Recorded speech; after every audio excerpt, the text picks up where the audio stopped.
University of Toledo, and he's taking the podium there, so we'll listen in. Good afternoon, everyone.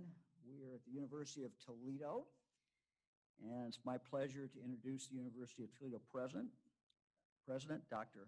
Gregory Postal, who just gave us a great tour of the vaccine site. Mr. President, thank you for having us here, and we've enjoyed our visit. Thank you, Governor. Good afternoon. On behalf of the students, faculty, and staff of the University of Toledo, it is my sincere pleasure today to welcome Governor Mike DeWine to our campus. It's also an opportunity for me to thank the governor. During my 9 months at the University of Toledo, brief but busy, I've had many opportunities to see how the governor's assistants have benefited the members of this campus community. The governor is a staunch advocate for higher education, and his support has enabled campuses throughout the state of Ohio to receive COVID stimulus funds, which for us in this past year have been essential in order to make ends meet. He has also been a visionary leader for the state of Ohio throughout the entire coronavirus pandemic, on many cases coming to our assistance to supply first much needed testing materials and now vaccines. There is clearly evidence that success is occurring as it pertains to the coronavirus pandemic. However, as we'll hear today, much work still needs to be done. Most Americans have still not been vaccinated. Coronavirus cases and hospitalizations are on the rise in many states, and including in Lucas County. Unfortunately, our neighbors to the north in Michigan are experiencing these problems as well. Younger patients are appearing in our emergency rooms in larger numbers with varying severity of their symptoms. Variants of the virus have been well publicized and are a great source of concern. So based upon this, the University of Toledo continues to stay very focused in our efforts to vaccinate as many of our students, faculty, and staff as possible. And in the recent month, we have accelerated our efforts with multiple functions such as the one today, where students had an opportunity to receive a vaccine. Originally, we were planning on administering the Johnson & Johnson vaccine, but yesterday we pivoted to a dual dose vaccination regimen. And fortunately, there's still time for our students to receive their second dose before the graduation ceremonies. The University of Toledo Medical Center, the university's main hospital, has been a tremendous resource to us throughout this crisis. And also the Lucas County Health Department has been a terrific partner as we've worked through the coronavirus pandemic. I cannot say how grateful we are to the volunteers, the students, the staff, and the faculty at the University of Toledo Medical Center, because without them, these efforts would not be possible. So far, nearly 25,000 doses of vaccine have been administered, which is yet another great example of how critical this hospital is to the Toledo community. Again, my thanks to the governor and a very warm welcome to our campus today. Well, Mr. President, thank you very much. Fran and I have really enjoyed our visit. We appreciate it very, very much. Fran and I had a great tour. We saw where they're vaccinating students today, had the opportunity to talk to some of the students. At the same time, we talked to medical students who are working there, as well as pharmacy students and nursing students. So it was great to see all three disciplines and all represented there doing some really great work. We appreciated that very much. Fran, I think have been to about 34 vaccination sites, and I was kidding the president. I said, this is the only one I think that we visited that had a T-shirt. Once you got your shot, you got a T-shirt. So I'll hold this up. This is, and we got a little bit on the back there too. So anyway, every rocket has a mission to improve the human condition. So, Mr. President, I like that a lot. Thank you. Very, very good. We also have today a student leader, Anjali Foodke, who is joining us today. She's a student at UT, and thank you very much for joining us. How was it today? Did you get a shot? I actually have been fortunate enough to receive the Pfizer vaccine Ah. a couple weeks ago. Couple so weeks I got ago. Yes, I'm fully vaccinated now. That is good. So Yeah. that is good. What are you seeing hesitancy among students? What do most students feel? At the moment, I think that as a community, we've been really lucky to have students that are so willing to receive the vaccine and protect their community and those around them. As a college student, it's imperative that we protect our community, as we are not likely to pass away from this virus. We need to protect others, and my fellow classmates, fellow student leaders have been amazing and wonderful and have received both doses. So it's been really great to see everyone's so willing to get the vaccine. I think the only hesitancy at the moment might be, what the side effects may be, but as a community, we've been doing a great job. Well, Fran and I have talked to a lot of students and others who have gotten their vaccine. And one of the things that we find is that what really influences people is their family members as well as their friends. Right. And so, what you and others are doing on the campus at UT is very important. So thank you. Thank you so much. Keep that up, and we appreciate you being with us here. What's your major? I'm a bioengineering major. I'm a pre-med concentration with minors in chemistry and psychology. It's great. Good luck. Thank you so much. Thanks for joining us. We really appreciate it. Thank you. We had also the occasion, as Fran and I were walking around talking to people, to meet Dr. Susan Batten, who is an associate professor in the College of Nursing here at UT. She's been working with a number of clinics, and she was telling us what she was doing. And frankly, I was intrigued by some of the work that she and her team have been doing. Doctor, tell us a little bit about how you're trying to really take the vaccine out to the community and reach people who might not have been reached any other way. Through UT student organization and its community care clinic, which is a free clinic for the public, we've been going to schools. We go to Escuela Smart School on the south side of town. It's predominantly Hispanic. It's in the evening. It's convenient. We have a African-American church over near the museum, Tabernacle. We go there on Tuesday evenings. Monday evenings, we're on the street, and that's probably the one that I get the most fun. We have a free clinic on the street. We've been doing this for about 10 years. On the street? On the street, sir, in a parking lot. And with one big parking lot light, we take some lighting with us. And we have people in the community that are homeless and multi-home, different situations come and get their vaccine from us. And they're so happy. And I'm real happy because we had a 90% return rate. We did Moderna. We did the second dose this past Monday at 90%. I thought that was braggable. People came back. People came back. So we're doing vaccine on the street. And then on Thursday at Community Care Clinic, which is an ongoing community care free clinic site, we've been doing vaccine there for about 6 weeks now. So it's student driven. Some of the faculty are fortunate to be kind of the guides, but the supports for the students. So we're there. We can't do it alone. We have an army. We've worked with Lucas County. We've worked with Wood County, getting out because this is something we all share. And a lot of the students share the thought, the obligation, we can do something about this. They're not ready to be in the lab yet. They're not ready for practice. They're still in school, but they know they can make a difference and they can legally give with supervision vaccine, and they love it.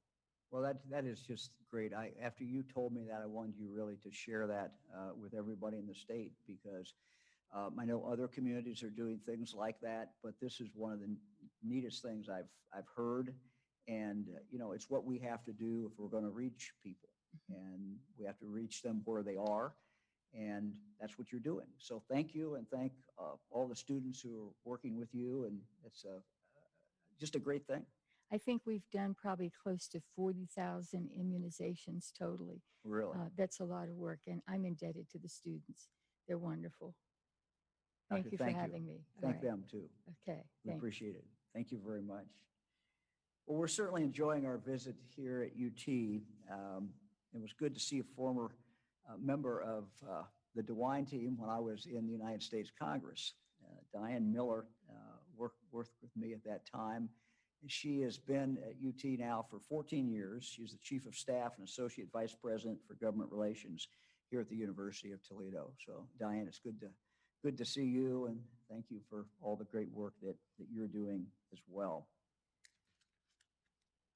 You may have noticed I have a UT tie on. I'm wearing that today, obviously, because I'm here, but it's not only to recognize the university, but also the Wear Blue campaign, which took place yesterday. Wear Blue is a statewide awareness campaign that takes place on the second Wednesday of every April to raise awareness about child abuse. Last year, there were over 18,000 confirmed reports of child abuse and neglect reported in Ohio. But we also know that in all likelihood, there were many cases of child abuse that were not caught last year when kids were not in school. Our teachers many times are the ones who will report the child abuse, something they observe in school. So again, this is something that we need to remember. If you see signs of child abuse, please report it. Thank you. Also, April is Child Abuse Prevention Month. So this is the month, and if you suspect a child is being abused or neglected, again, please report it. Eric, let's go to today's data. And so, as we'll see, cases still up above 2,000, certainly not where we want to see them. They have gone up significantly in the last few weeks, so at a high level. Our hospitalizations were significantly above the 21-day average, and the same way with ICU admissions. Let's take a look at the next one, Eric. So our data just out yesterday, 49,000. Our Ohioans got their first dose. And one of the things that we've been seeing is more people getting their second dose than their first dose in the last week, just where we are in this vaccination process. But close to 50,000.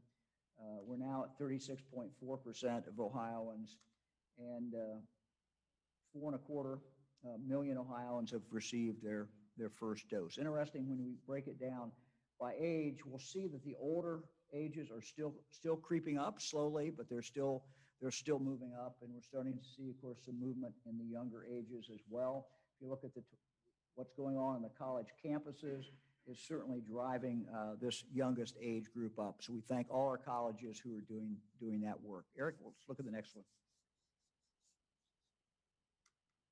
This is really the slide that we ask everyone to continue to look at. And this is the number of cases per 100,000 over a 2-week period of time. So when people say, how's our county doing, or how's my zip code doing? So look at that county number, and that's going to give you a pretty good idea of where you are. Let's look at the top 20 there, Eric. And we'll look at a slide in a moment, but Lucas, where we are right now, unfortunately, is the highest county at 341. What that means is that's about 3.5 times what the CDC says is a high incidence. So we've got the situation in Lucas County, as we have, frankly, across the state, where we're vaccinating more people. Well over a third now of the population of Ohio has been vaccinated. We're eliminating them as being carriers or being able to get it. But at the same time, this variant is rising up. And we know that being Toledo, right on the border with Michigan, is certainly seeing some of the effects of what is going on with our neighbors to the north. So you start with Lucas County, Hancock County, Summit County, Cuyahoga County, Sandusky, Erie, Madison, Wood, and on down. Eric, let's look at the next slide. I asked our team to put the top 11 counties, the counties that have the highest rate of incidence of COVID for the last 2 weeks. These are not historical numbers. These are last 2 weeks. And you can see a trend. We've got a couple different ones down here, different parts of the state. We've got Clark and Madison right together down in Fran, in my area of the state. But we've got Jefferson County, where we were a few days ago. But the majority of these high incidence counties are right along the northern part. So while we're seeing increase in cases in most counties in Ohio, where we're seeing the most, of course, is in the northern part of the state. And this is the variant that Dr. Will give us, Bruce will give us a comment about in just a few minutes. Eric, let's go to the next one. This is the number of cases. This is the statewide average. So we're at the statewide average right now. And you can see this, unfortunately, has continued to go up. It was, at one point it was over 700, went way down. We were down, I think, as low as 135, something about in that area. And we had hoped it would continue to go down and get to the 50, where we had set the mark, where if it got to 50, we would take off all the health orders. Unfortunately, because of this variant, it is moving up and is now at 200.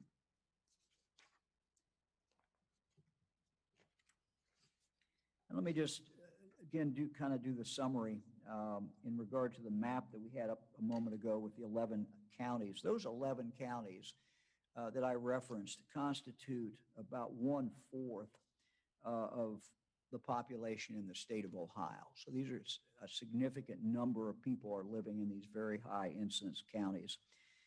As you can see, most of them are in the northern part of the state. We know that many parts of the state are seeing increases in cases. But these are the highest, the top 11.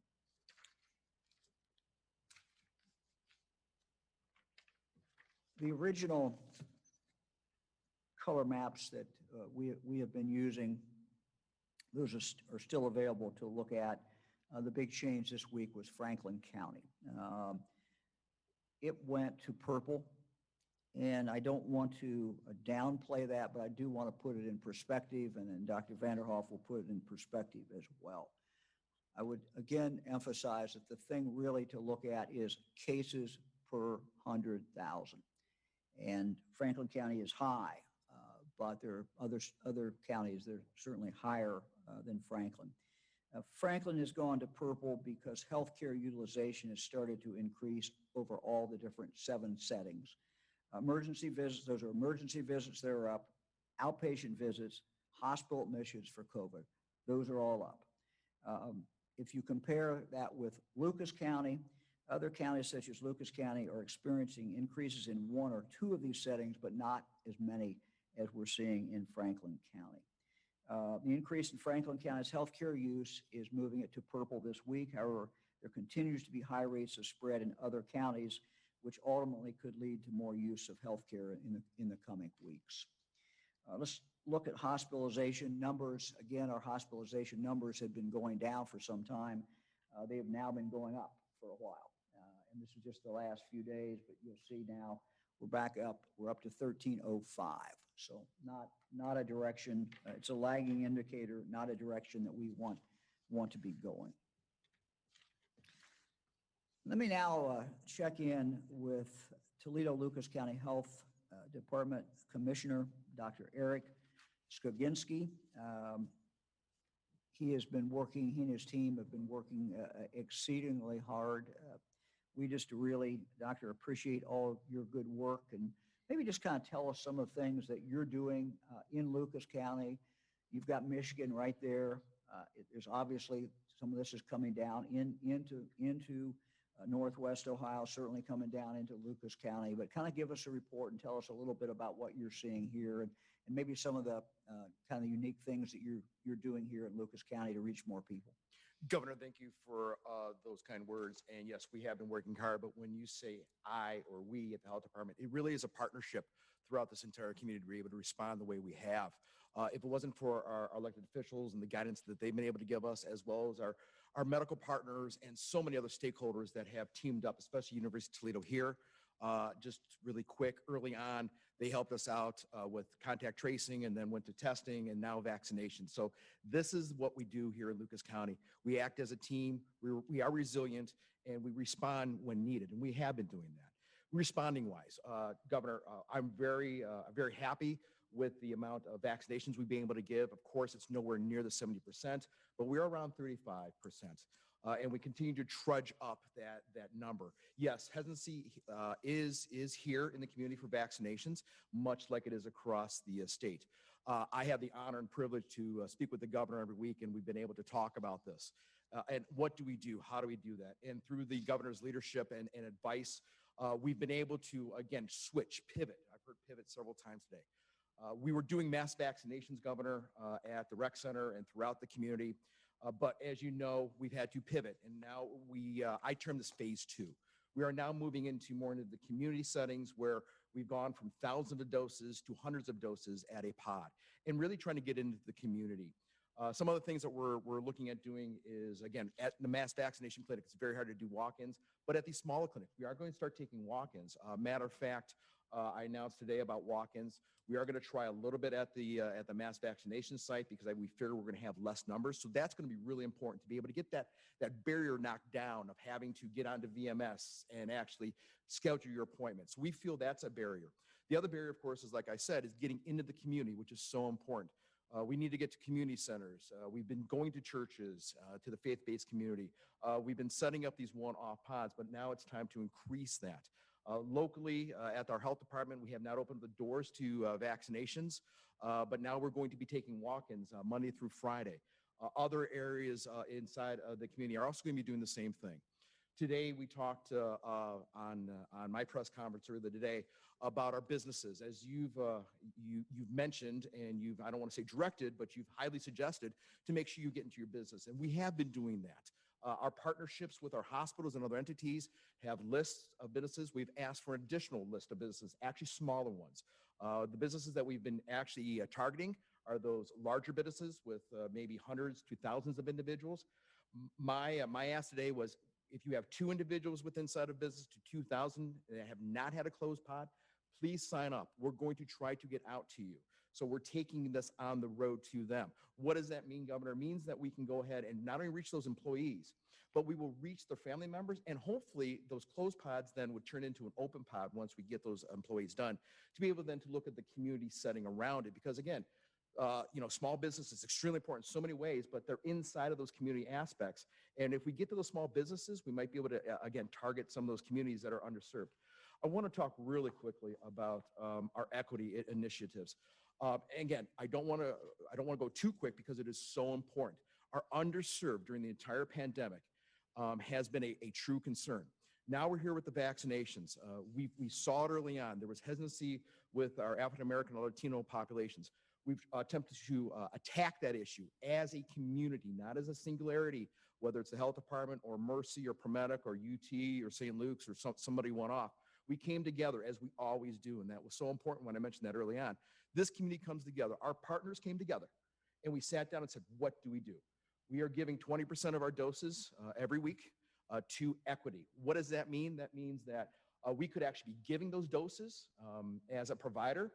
We might be giving slots for a pod to be able to get those individuals in, or we might just be giving those doses to another entity, another provider, such as Flock with Dr. Pat and his crew, to be able to give those to the Latino underserved. We know we have to take these vaccinations to that community because, again, hesitancy for our underserved are a number of barriers that we have to contend with. One is the idea of mistrust, transportation, having to sign up. So we have to knock those down. Transportation, we've attempted in this community to do that. TARTA is an amazing organization, an entity within inside of our county. They've teamed up. They've actually have bus lines to our mass vaccination sites. What we're asking to possibly to do here is figure out, can we use TARTA in any other way to, again, get people to sites that may be a little bit too far away to walk. It really truly is an initiative that this community has done to be able to respond to it throughout this event. I do believe, again, I still, as I've told the community, I still believe by August, we will definitely see another side of this. Unfortunately, with the variants, Governor, I am concerned for our community. Our border, you talked about that. I have been watching the border, of course, but the problem is we share it. This does not stop at the border. COVID does not stop. It knows no border, knows no map on a line. We share people back and forth, whether it's play or work. the adage of getting individuals vaccinated from Michigan, I know early on when this started, there was some real concern that we were utilizing our vaccines for those Michigan residents. As we look back, hindsight's 2020, I'm glad we did that. The reason being is now I know that we have an increased number of vaccinated individuals in the Michigan side as well as the Ohio side. So when we do share people back and forth, I have a little bit more trust that that virus may have that dam or that wall that we want to create. Governor, again, I think you need to know that your leadership has really helped us in the endeavor here in Lucas County, but throughout the state. But it really does go back to the people of this community and what they've been able to do. So. Doctor, the community has done great. I mean, people have come together. This has been phenomenally successful, and it's not over. No, We got more work to do, but it's. I think you can be very proud, and I think everyone in Lucas County can be very proud of all the things that they have done. It just does take a whole community coming together. So to recap real quick, we've got 60. There's 60 separate locations in just in Lucas County alone. Not talking about the outlying counties, where people can go. You're taking walk-ins now where? Well, we are going to be taking walk-ins at the rec center starting tomorrow and Saturday, because we're going to start slow. We'll be starting Monday at the health department. And then as we feel comfortable with what we're doing, we'll be opening that up even wider. I would expect within the next 2 weeks, probably almost every pod, point of dispensing site, clinic that we have will be some form of walk-up. I've cautioned the community, though, when we do have walk-ups, you're not going to be able to, again, have that 30-minute time frame of walking through our pod. It probably will be extended a little bit. And I assume, Doctor, that you, for people who want to sign up, want to make sure they don't have very long wait, get in fast, you've got openings. We definitely have openings, and I know the question about supply of vaccine. There is no concern. I think in Lucas County or in the state of supply of vaccine, so there's no concern there. To your point, again, we understand barriers. The Ohio Department of Health has loaned us 50 computers to be able then to hopefully speed up the walk-in process. Great. Doctor, thank you. Thank you so much, We Governor. appreciate it. Thank you. Appreciate you. Thank your team for us. Yes. We appreciate it. I'm going to ask Dr. Vanderhoff to give us an update on Johnson & Johnson. Doctor? Thank you very much, Governor. Of course, there have been a number of developments over the course of the past 48 hours. I think we all recall that on Tuesday, the U.S. Food and Drug Administration, along with the Centers for Disease Control, recommended a pause in the use of the Johnson & Johnson vaccine to allow for a period of further study following some rare reports of an unusual blood clotting condition in 6 people in the United States following the reception of the Johnson & Johnson vaccine. Now, the CDC's Advisory Committee on Immunization Practices, the ACIP, met yesterday to further review these cases and then to assess their potential significance. Following that review, we know that among the approximately 6.8 million Johnson & Johnson vaccine recipients in the U.S., 6 had reported a rare blood clot called a cerebral venous sinus thrombosis, seen with the unusual feature of low levels of blood platelets. Doctors call that thrombocytopenia. This combination of conditions is very rare. All 6 cases occurred in women ranging in age from 18 to 48. Their symptoms occurred 6 to 13 days after vaccination. Unfortunately, one of the cases was fatal. After a robust afternoon discussion, the panel decided they needed more time to assess the data and to allow more time for other potential cases of this rare syndrome to be reported through VAERS. Now, what does this mean for people who have received the Johnson & Johnson vaccine? Well, according to the CDC, after a month out from having received the vaccine, a person's risk of developing this condition is extremely low. They advise that if you received the J&J vaccine within the last 3 weeks and you develop a very severe headache, abdominal pain, leg pain, or shortness of breath, that you seek medical attention. Now, medical providers also need to be aware that the recommended treatment of this specific type of blood clot is different from our typical treatment, specifically because this condition appears to have much in common with a medical condition that physicians will recognize called heparin-induced thrombocytopenia. The medication heparin, which we normally would use, could be dangerous, and alternative treatments need to be given. So as I've said before, the bottom line is that these cases have been extremely rare, and our nation's vaccine safety systems have responded swiftly, reliably, and transparently. And anybody who watched any portion of the ACIP meeting yesterday knows that it was very transparent. Now, while I think we've all would have liked for the ACIP to have offered definitive guidance yesterday, there's no doubt in my mind that they are taking the prudent course of waiting to gather more data before offering further guidance regarding what appears to be a very rare risk for some people who received the J&J vaccine. Thank you, Governor. Doctor, thank you very much. As the health commissioner just talked about, we're starting to see more providers who are opening up for walk-ins. We also, have, you're seeing across the state, now we have 1,500 providers, 1,500 different places where you could get the vaccine, and we're seeing more availability. That's a natural consequence of 35% of us already being vaccinated and still dosage coming into the state of Ohio. So we would just encourage everyone, if they have had trouble getting the vaccine before, now is the time to get in there, either go online, make a phone call, or if they rather just walk up, they can do that. Those are opportunities. Just to give you an example, Summit County walk-in appointments are now available at the Summit County Max Vaccination site at the fairgrounds. Franklin County health officials told us just this morning they have appointments available next week. They're also taking walk-ups. Hamilton County public health officials at their clinic at the Board of Elections were setting aside a portion of their doses for walk-up patients as well.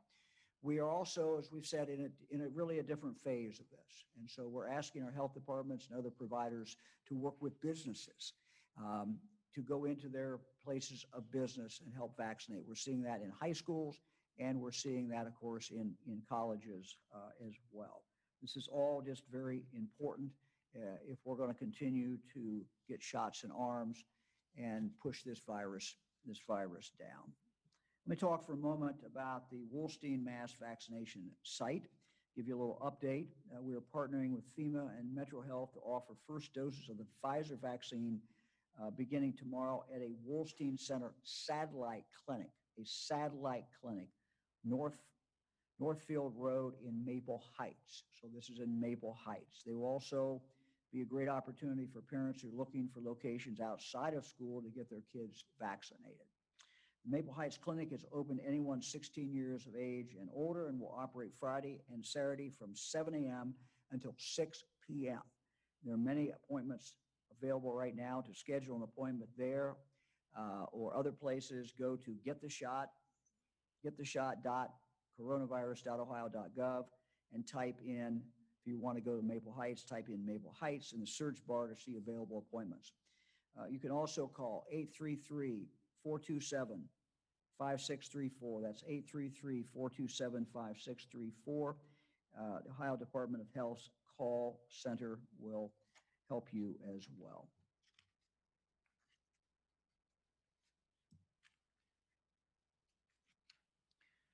We checked this morning, just to give you an idea, Hamilton County Public Health Clinic, Board of Elections in Norwood had around 400 doses for anyone who wants to come in. The clinic is open today until 5 p.m. The Regional Mass Vaccination Clinic in Summit County has some open slots for the coming days, also accepting walk-ins. Mass Vaccination Clinic, Franklin County, 1,200 appointments open for next week. So opportunities for people to sign up. We'll go now to the Lieutenant Governor. John? Thank you, Governor. It's good to see you up in Toledo today. I know that I've been talking a lot about the economic recovery and the workforce aspect of it. As unemployment rates drop, as employers are talking about recovery but having a difficult time finding employees, we're asking employers today to look at a pool of talented employees that perhaps they've overlooked in the past. And we're unveiling our opportunities for Ohioans with disabilities inclusive employer toolkit. And you can find out more information on that at ood.ohio.gov/inclusive employer toolkit. And this is our state agency, OOD is, to help Ohioans with disabilities get and keep jobs through vocational rehabilitation services. To put this in some perspective, there are currently in our census data, it shows that there are 1.6 million Ohioans with a disability, and nearly 860,000 of those are of working age. And there can be a variety of disabilities that an individual has, but most of them can work and want to work and are looking for great opportunities and matches. And so we're announcing the launch of this employer toolkit today to help employers recruit, hire, and retain employees with disabilities and to create an inclusive workplace for them. This is a great tool. I know every business that I've talked with that's really engaged in hiring Ohioans with disabilities has talked to me about what a great experience it has been for them, how it's improved the morale of everybody in the workplace. The toolkit, though, specifically includes building a business case for this, and how your company can benefit from hiring people with disabilities, making sure your workplace is inclusive for everyone, which oftentimes includes some understanding, education, and awareness, recruiting, hiring, and supporting employees, and how to support them so that they're successful, workplace accommodations, and how you can make small changes that help create the flexibility that you need to making these relationships work. And all of this is at no cost to the employer. We invite you to check out this toolkit. As I mentioned, I want to repeat, ood.ohio.gov/inclusive employer toolkit. And this is a great way to match potential employees who want jobs, help those employers who need a workforce, and help build a better team, build a better workforce team in this state, getting more people in the game in ways that benefit everybody. We encourage employers to take advantage of this opportunity. Back to you, Governor. Lieutenant Governor, thank you very much. We're ready for questions. Governor, first question is online today, and it's from Marty Schladen at the Ohio Capitol Journal. Good afternoon, Governor. Afternoon. Hi, Marty. With the variant raging out of control in Michigan, and it looks like it's, becoming more of a problem in Ohio, do you think it makes sense for Governor Whitmer and eventually you perhaps to reimpose some of the restrictions that we had, like curfews, just to buy time to get more shots and more arms? Well, I'm not going to talk about Michigan. No one knows more than the governor of Michigan, so I'm not going to get into Michigan. As far as Ohio, we have to stay on defense, which means we have to wear the mask. Ohioans have done a great job. I checked the numbers this morning. As of last night, we're still at 94.5% mask compliance on an average in retail establishments in Ohio. Ohioans have done a phenomenal job for a number of months. That makes a difference. We just have to do this a little longer. Where we can take this really on offense is through the vaccine. We're over 35% of the population in the state of Ohio has now been vaccinated. We just have to keep going. And the efforts that you heard a moment ago from the health professionals who are going out into communities, who are literally seeking people out to give them the opportunity to get a vaccine. They are doing the Lord's work. They are doing the most important work that's being done in the state. And that is to give people the opportunity to protect themselves with this shot. And every time someone protects themselves with this shot, they are protecting the rest of us. because it is going to slow this virus down. I hesitate to think where we would be in Ohio if we had not vaccinated, if we didn't have the vaccine and had not already eliminated 35% of the people in the state from being able to have it or to carry it. Look, I'm not an epidemiologist. I certainly talk to a lot of them, but we're behind Michigan in the sense of where this variant is. But we have the variant. It is very much alive and multiplying and moving in Ohio. So it is a race. And what we have to do, we got to stay with basics. We got to keep the mask on. We got to keep some distance.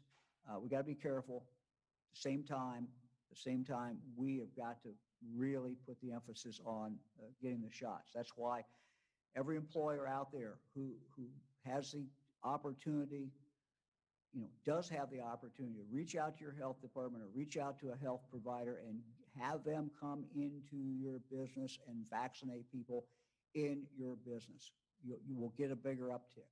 What UT is doing, had a message from the president of Miami University. They're kicking back in on the vaccine, and other universities around the state, what they're doing in reaching students who might have gone back home after they got out of school in May and may have been a while before they get the vaccine. Getting that vaccine now, that's very important. So all these things coming together, we are in a battle, and we got to win. But the way we do it is the mask and to keep vaccinating people in the state of Ohio. Next question is from On-Site at UT, and it's from Melissa Veitch at WTVG in Toledo.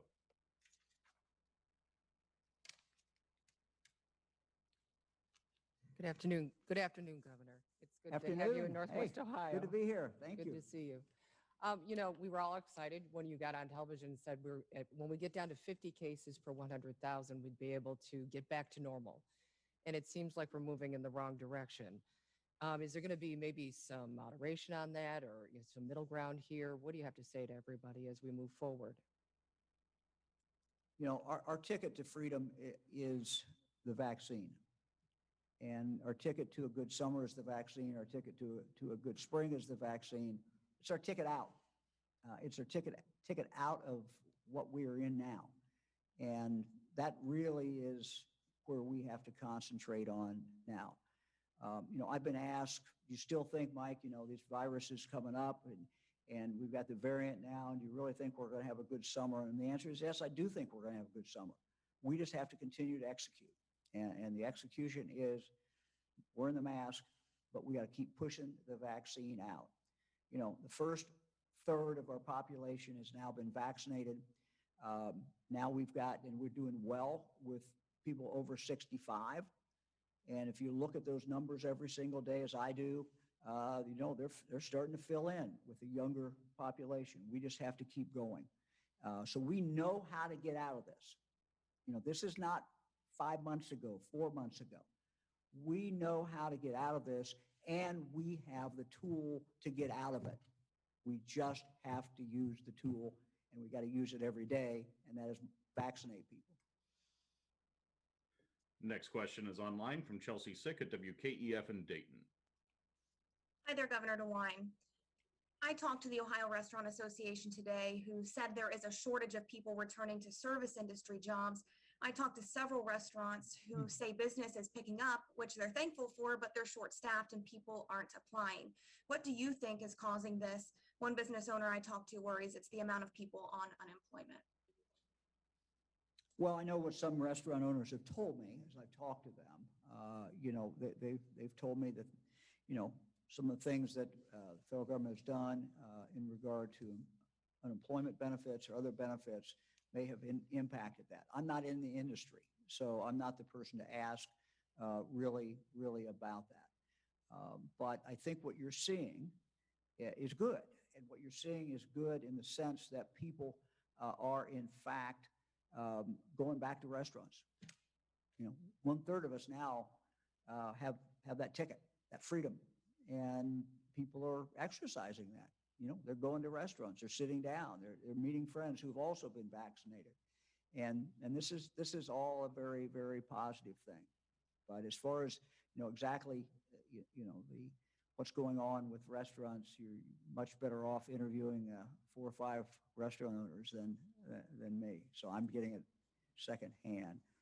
I see our mayor out here. Wade, how are you? Come up. Come up and say hi. Come on. Stand up here. Come on. Come on. I just spotted you out there. I'm sorry. Standing at the wrong podium. You're good. We're doing well. I got my second shot yesterday, so my arm is a little sore, but other than that, we're doing well. I came here especially because I was hoping the First Lady would bring her chocolate Buckeyes, and I see that she did, so we're in good shape. In all seriousness, next week, we're making, no, it was, You gotta have one. all right, no, well, no, all right.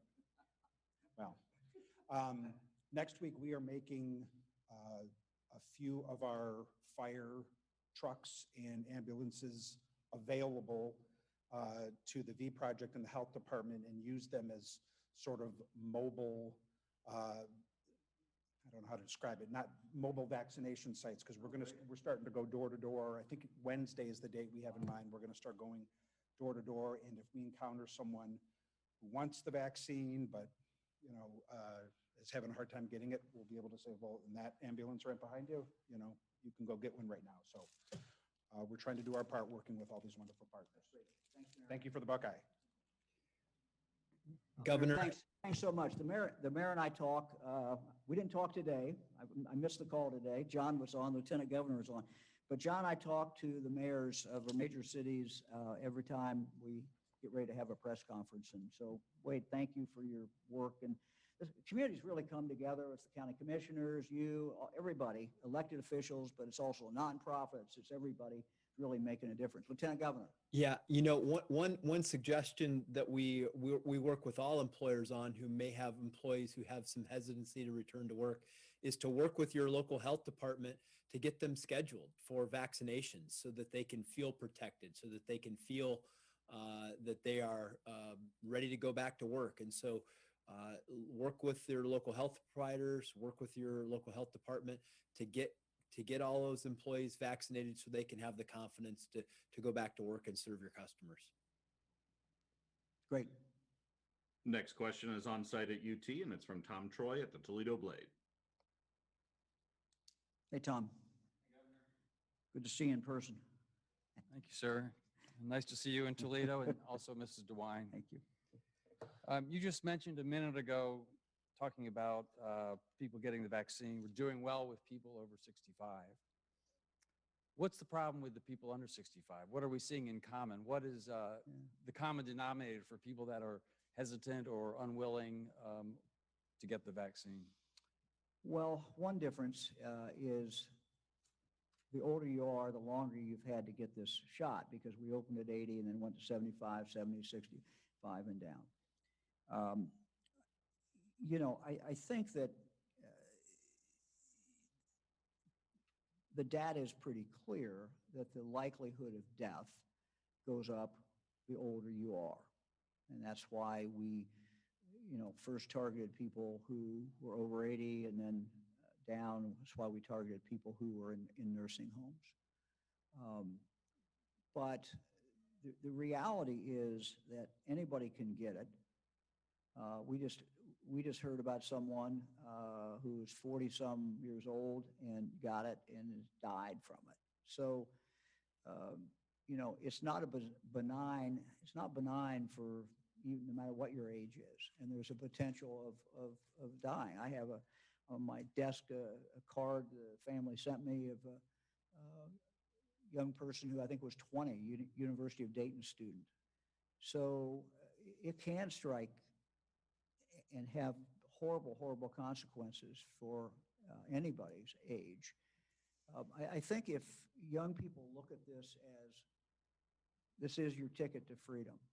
This is your ticket to go visit your grandmother. It's your ticket to travel. It's your ticket to do all kinds of things. And if we look at it that way, I think we have a great shot at getting enough people vaccinated of all ages. So It's a process. I look at this as a process. It's like a lot of things in life. You know, the first third of it is easier. You know, the first third people we vaccinated in this state were people who really wanted it, had made up their mind they wanted it. Now we're into the next third, and the next third are people, you know, it's not that people necessarily are against doing it. They just haven't got around to it in some cases. And Fran, I've learned a lot. I mean, when we go out and just literally talk to people who are getting vaccinated, and they tell us, you know, I always ask, did you have a hesitancy? And you know, you're getting vaccinated now. I might see somebody who's older and they're just now getting vaccinated, and the question would be why? And many times the answer comes back, well, I just kind of wanted to see how it's going to work out. I didn't want to be the first to do it. So I think it's a process. Our experience is that the most trusted person is their medical doctor, their personal doctor. But we're also seeing people really influenced by their own family members and by their own friends.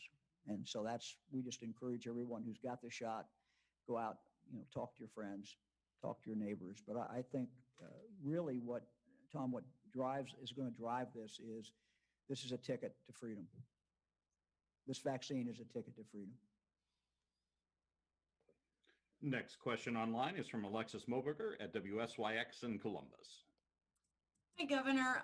Now that Franklin County has gone to a purple level, will we see any more restrictions, a possible curfew, anything to follow?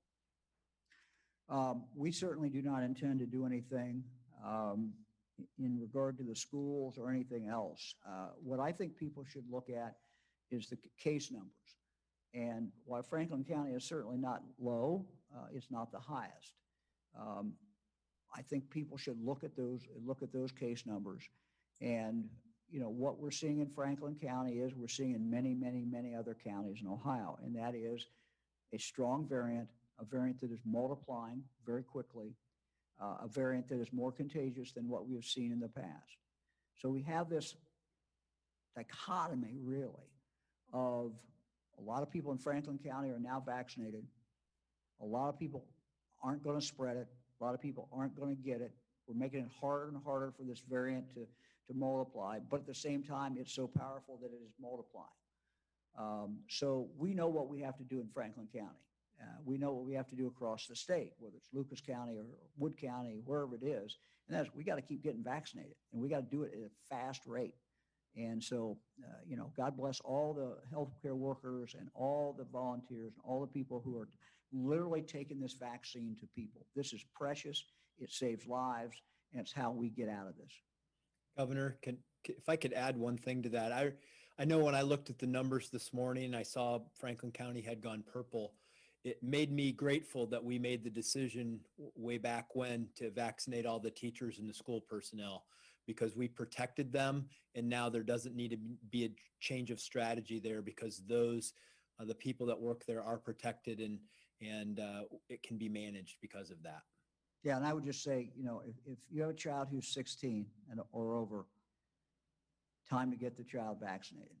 It's really time to do it. We're trying to make it available in schools in some places, but there's slots out there, and all you have to do is find the Pfizer. If you find somebody that's got the Pfizer, and there's a lot of Pfizer out there, and there are a lot of openings of places that have Pfizer, you know, get your son, get your daughter in, get them vaccinated. You know, John and I talked the other day to athletic directors as well as superintendents. And, you know, for an athlete who wants to have a season, whether it's a spring season of track and field, or it's baseball or whatever it is, or fall season, you know, this is the way to have that full season. Next question is on site at UT from Jeff Smith at WTOL in Toledo. Hey, Jeff.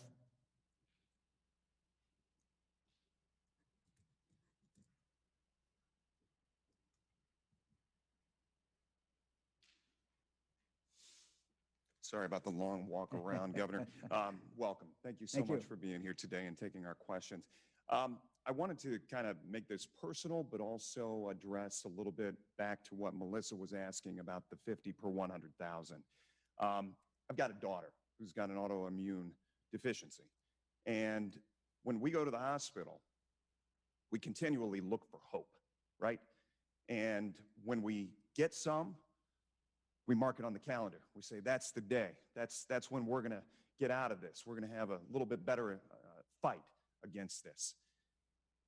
Do you regret putting that number out there that some have called unattainable? Because 50 per 100,000, since you mentioned that at the beginning of March, just seems unreachable. You know, it didn't seem unreachable, though, when it was going down every day. And we were looking at that and trying to, if you remember, we were all trying to project, hey, if we stay at this rate, we're going to be able to knock this down. But I'm going to let Dr. Vanderhoff answer the question, because the question is, that's unattainable. And I will say, no, it's not unattainable, certainly. And it's not unattainable because we have the shots, we have the vaccine. And at some point, that weight of that vaccinations will overtake this virus that is moving upward. When that is, I can't tell you. Dr. Vanderhoff. Governor, I think you answered it very, very well. And as we're thinking about, all right, what might be that beacon of hope? What might be that thing that we can focus on as an indication that we're getting there? I think the governor also pointed in that direction, and it's vaccination. Vaccination, as he said, is our path out. It is our ticket to freedom from this pandemic and this virus.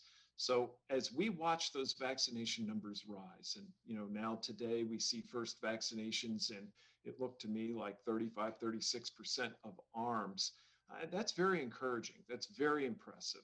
And we know from looking at other parts of the world who have contended with this variant that as their vaccination levels rose, even the variant was put at bay. And so you can look at places right now like Israel, which is surrounded by high concentrations of variant, and yet in that country with very high vaccination rates, it's pretty much business as usual. They've gone back to pre-pandemic behaviors and are having no trouble. If you look at the UK, which was frankly devastated by the B117 variant, they're finding themselves now being able to lift a lot of restrictions, get back to normal, and it's all because of vaccination.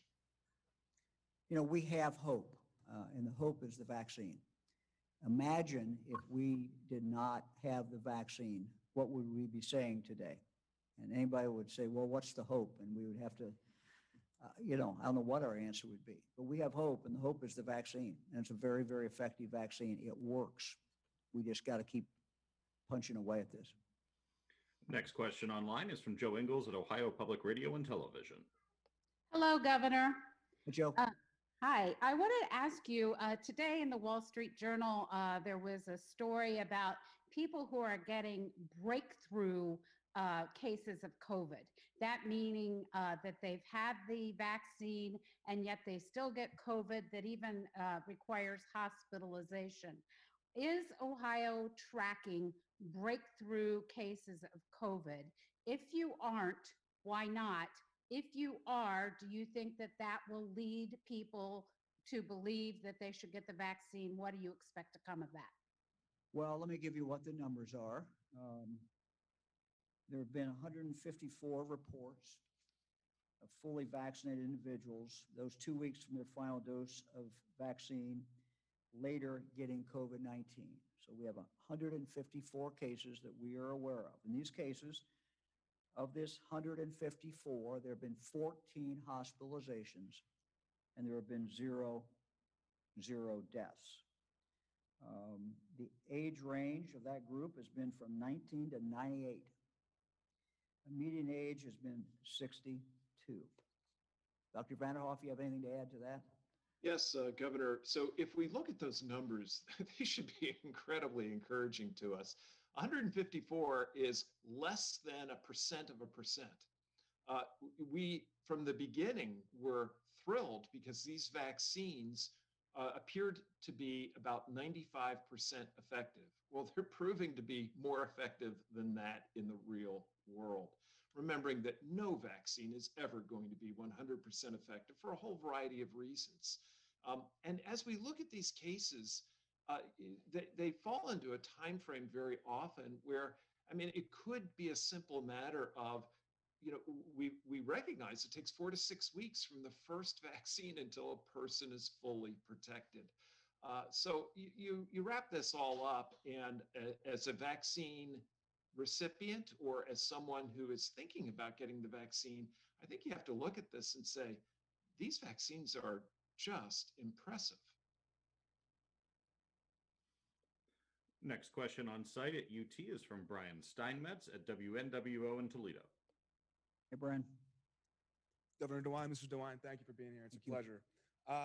With the existing hesitancy to get the vaccine and the growing concerns with the Johnson & Johnson vaccine, how concerned are you that that will add to the hesitancy in the area? I know it's across the state. Well, that's a good question. I don't think we know for sure. Certainly the stories connected with Johnson & Johnson and what the federal government has done has not helped people's confidence. But I think, you know, as Dr. Vanderhoff says, this is a very transparent process. It should give people confidence that there is a process in place.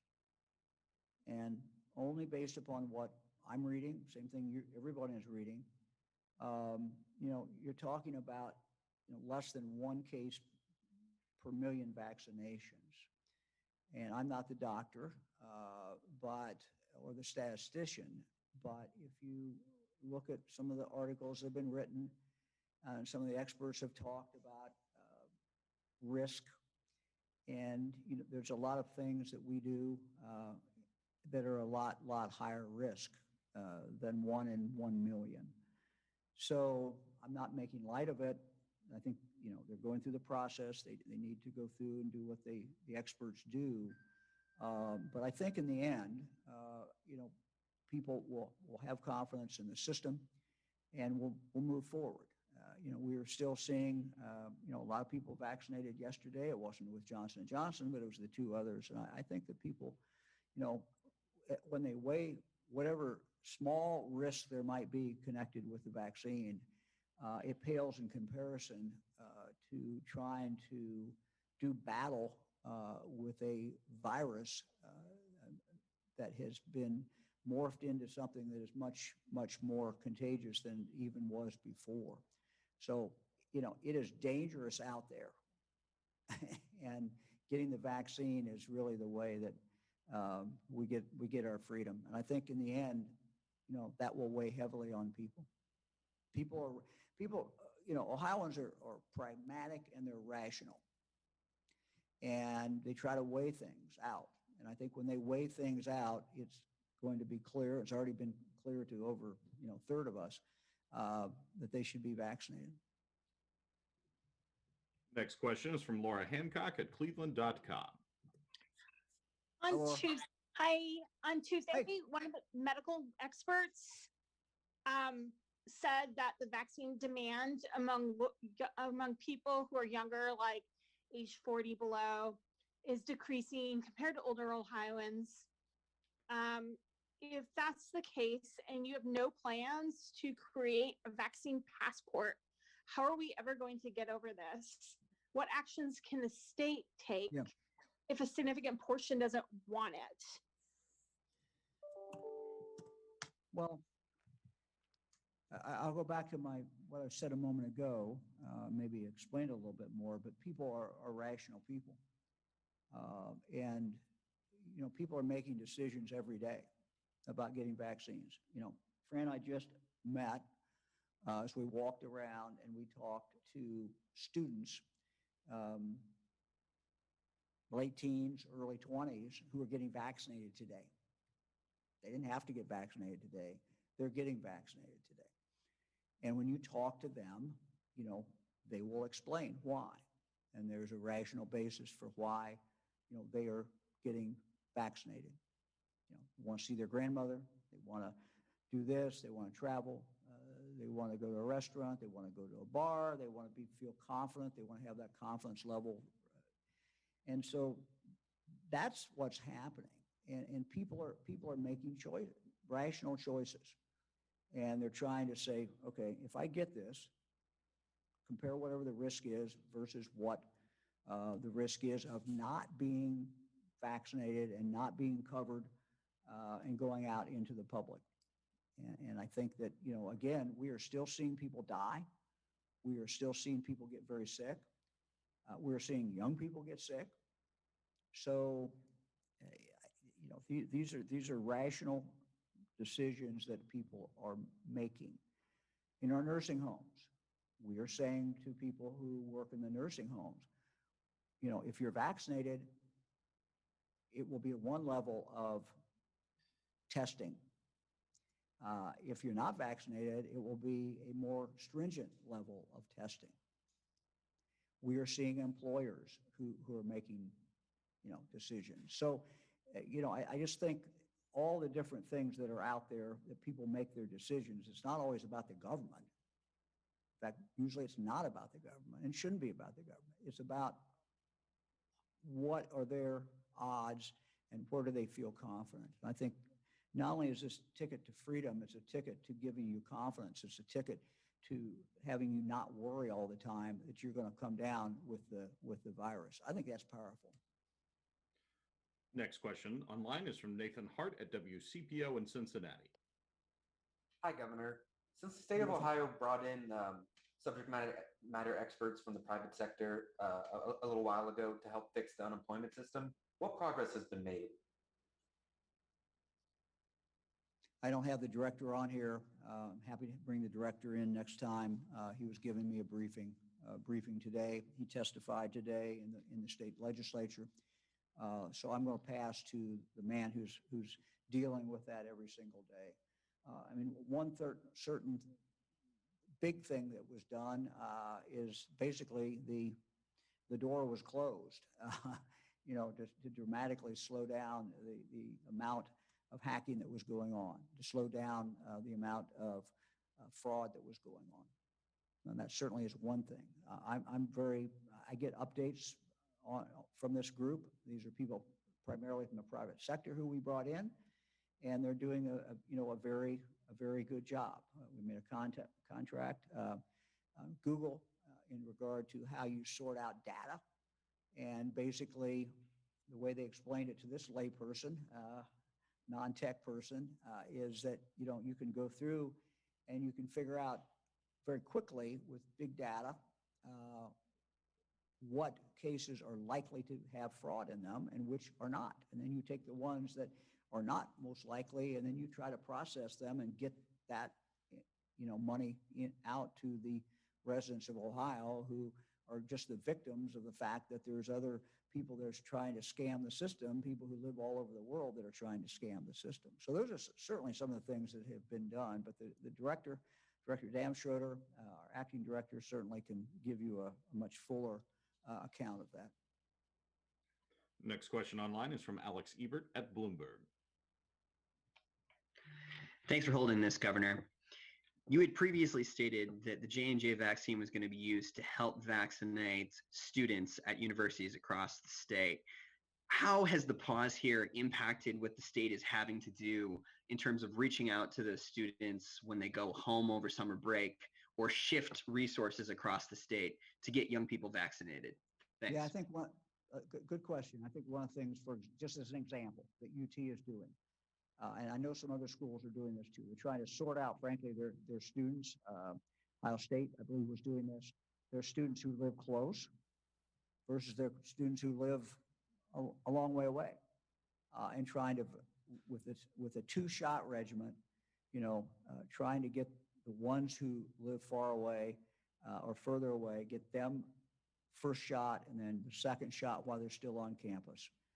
For those who live close, and still try to get that first shot while they're on campus, but maybe a week later, and then they will have to come back to get that second shot.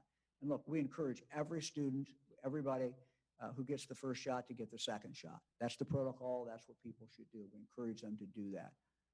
We also know for those who, for whatever reason, it doesn't happen, they don't get it done when they should, that first shot is still pretty powerful. So, you know, schools are adjusting. We have adjusted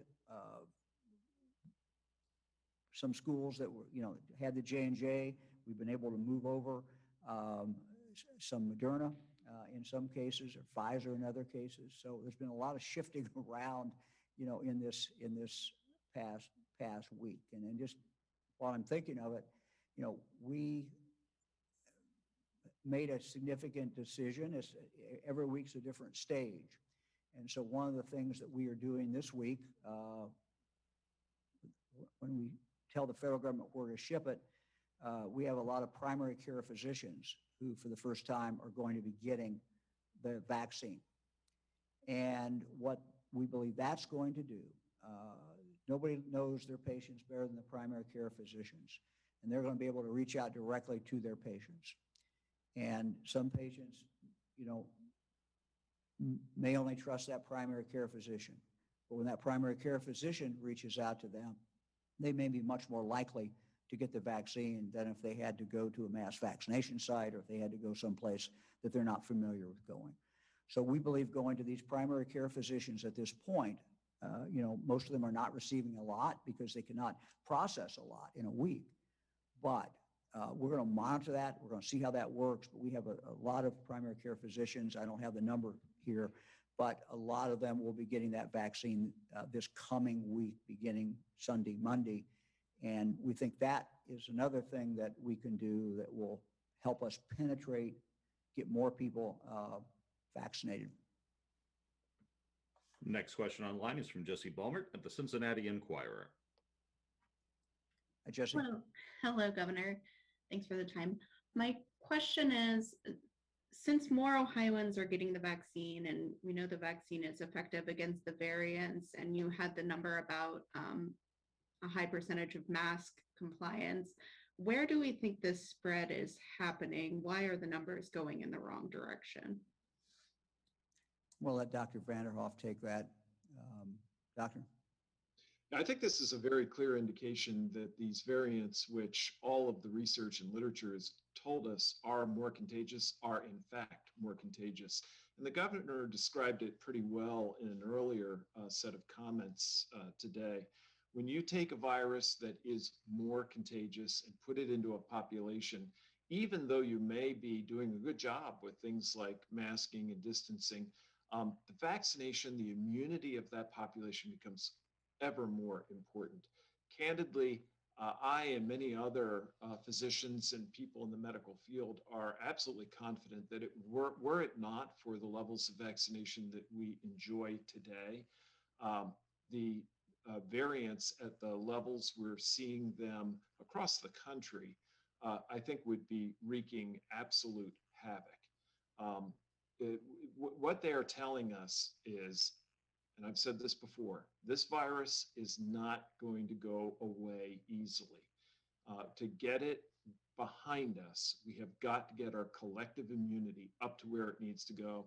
One more thing I'd add is that as we think about the younger populations, while it is certainly true that this virus continues to be more of a threat as we get older, it is not benign.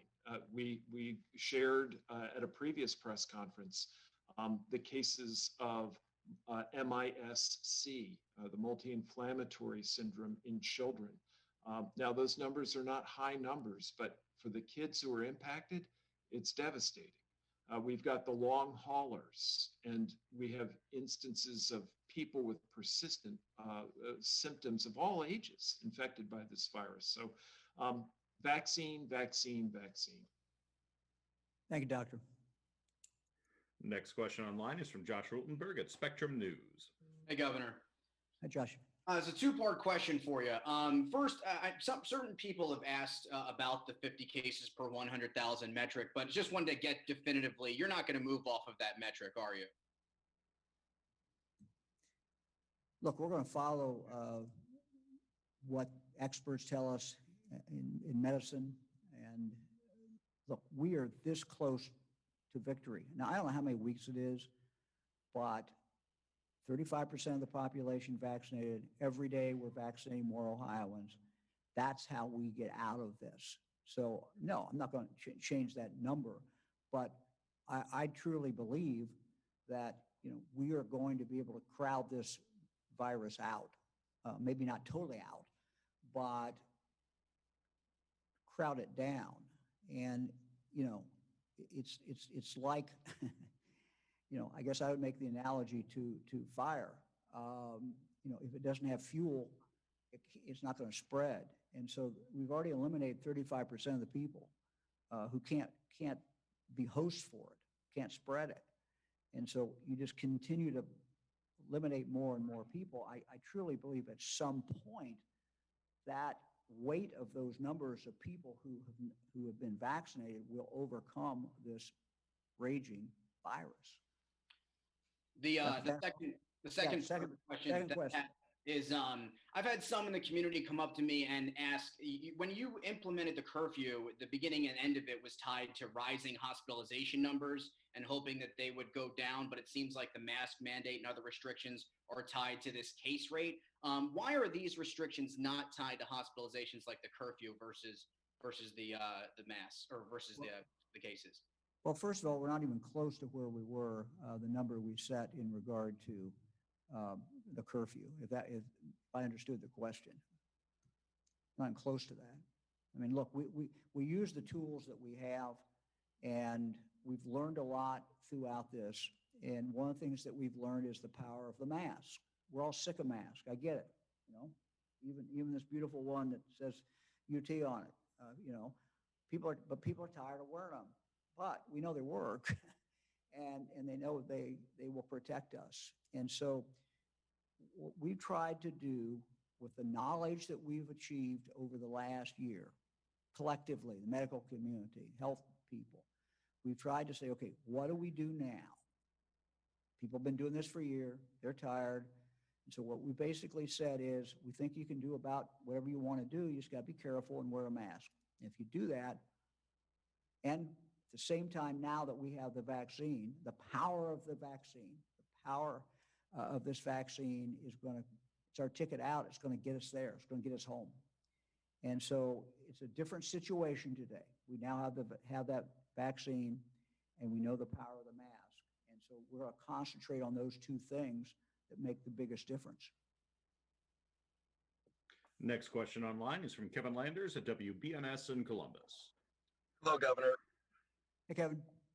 What can the state do to make the vaccine more accessible if that is our ticket out? And what assurances do you have from Pfizer and Moderna about how much more the state will need to meet the demand? Well, we're getting in this coming week, over 400,000 doses. It's not as many as we got because you're taking out the Johnson & Johnson.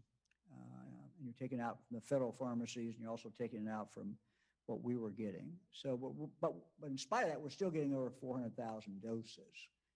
And in regard to what else the state can do, we're very open to ideas and suggestions. But the most powerful thing in this fight is what local communities are doing. We're empowering them to do it, but they're the ones who are doing it. So like the mayor talked about, it's like the doctor talked about, going out into that community. How do we reach more people? Every day, people in the community thinking, okay, how do we reach people who, for whatever reason, have not gotten it, have not been able to get it, haven't had the inclination? And, you're seeing us, Kevin, evolve. It was one thing when we had a small amount of vaccine, a lot of demand, goal to get out just as quickly as we can. We've gone to, a lot of sites. We always had a lot of sites. We started with 700 or some sites. Now we're up to 1,500 sites. But the action is in the community.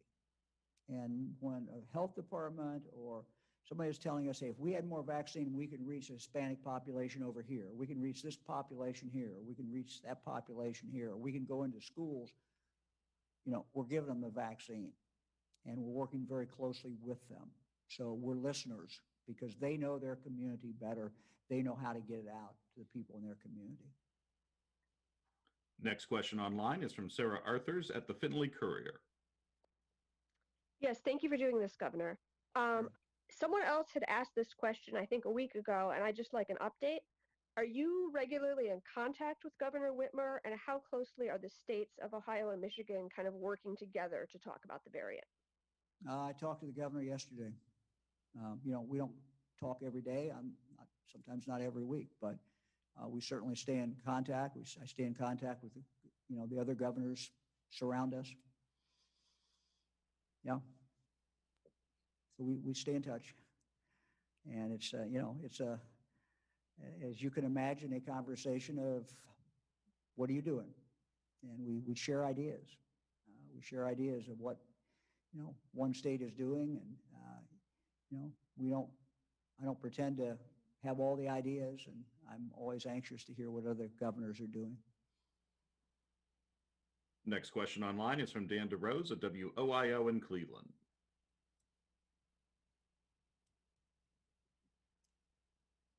Hey, Dan.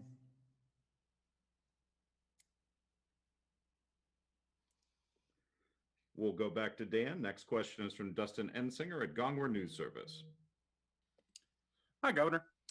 I was wondering if you have any thoughts on the efforts in the General Assembly to move Ohio in the direction of partisan judicial elections, but only for Supreme Court and appellate court races. Yeah, it seems like to me a logical idea. I haven't totally studied it, but it seems to me like a logical idea. Next question is back to Dan DeRose from WOIO in Cleveland. Sorry about that, Governor. How are you today? I'm well, sir.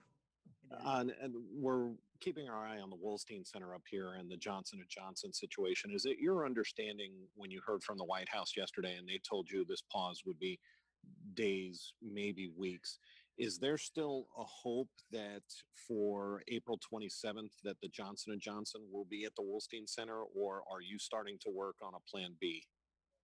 Well, we're frankly working on a plan B and a C and a D, and I don't have anything to announce today, but we'll be back when we know something. But yeah, we're looking at the different alternatives, looking to see what we can do. If that, what they announced yesterday puts us on a time frame, but the federal government wants to know before that time frame is over which way we want to go. So we're kind of trying to balance that. Next question is from Luis Gill at Ohio Latino Television. Luis. Hello, Governor. Can you hear me? I can hear you well. Thank you. Thank you, Governor. I had a question for for the Lieutenant Governor, but I guess he's missing.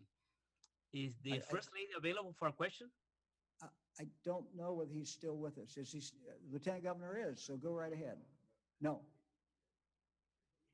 I'm available for a question. Lieutenant Governor is not. So. Is the First Lady available for a question? Oh, I'm sorry. I didn't hear. Yes. Are you available?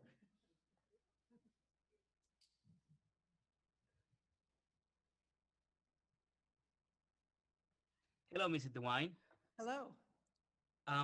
My question is, if you have a front seat on this incredible moments that Ohio is living, what are your words of wisdom for your husband as he comes home and he needs a place to rest and recharge?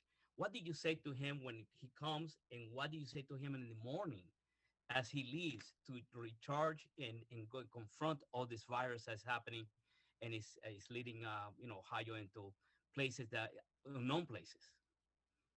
Well, it has been a crazy year. He hasn't left home that much in the past year because we've been together. And so I think, every day we talk together. I get to listen in on a lot of his phone calls with him. And we just talk about things, and I give my ideas, he gives his, and we try to do things. We try to, take walks and see our family and things like that. He has his special dog, Dolly, who keeps him very good company during this time. But I think just being home and having our family around and being able to go outdoors now that it's spring has been really good. And, this is our 34th vaccine site that we've been to. And so going out to each of those sites has also been so important because he's, like today, he asks every student that he talks to, what did you think about this? How do you feel? And he learns things from all different people. The doctor that spoke to us earlier, when she started telling him what she was doing out in the community, these mobile clinics in parking lots, he said, will you please come on and share with everyone what you're doing? So I think, we're just sort of in this together and we're working hard, and, being out here, seeing what everyone's doing is really helping us help everybody else. Thank you. Governor, next question is the last question for today, and it belongs to Sean Cudahy of WHIO in Dayton. Hi, Sean. Hi, Governor. I guess finishing a little bit big picture here, you've talked about, the vaccine, wanting to really get people vaccinated quickly, looking at the numbers with COVID right now.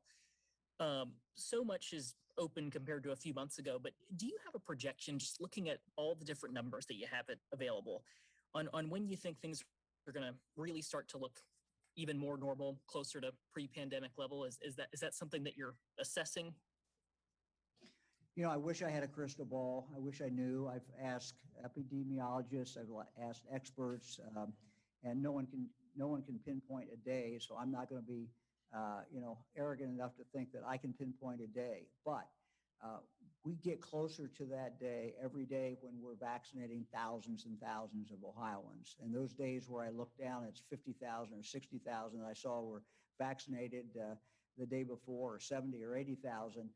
Those are very good days, because I know we're getting close to being done with this. I know we're getting close to freedom. I know we're getting close to, being able to move on with our lives. So, we've done well in Ohio so far. We've done well in spite of this variant that is spreading, but we just have to stay focused every single day and continue to find different ways to reach people, to be able to vaccinate them. So I'm optimistic, but I can't tell you, when that day is going to come when we, vaccinate enough people to have the job done. So I want to thank everyone. It's been great to be here in Toledo. To close, we want to take a moment to recognize Minority Health Month. Minority Health Month was originally created 1915 by Booker T. Washington, formalized in 2002 by the United States Congress. Today, we know that health disparities in minority communities certainly persist. This year, the National Minority Health Month theme is Vaccine Ready, in recognition of the disproportionate impact of the COVID pandemic on minority communities. Our team reached out to minority healthcare providers from around the state of Ohio to create this 30-second PSA, which we're now going to play. I think that's part of the hesitancy of taking the vaccine, is that people think that it was just developed so quickly without any knowledge. We cut through the red tape and cut a lot of the risk-taking that relates to vaccine development out. So anything that we can do to reduce the severity of your symptoms and to prevent death, we should do it as quickly as possible. And all of these vaccines will do that. The vaccines are safe, tested, and effective. For more information, go to coronavirus.ohio.gov. Well, we want to thank everyone, and again, thanks to the University of Toledo, and we look forward to seeing everyone next week. Thank you very much.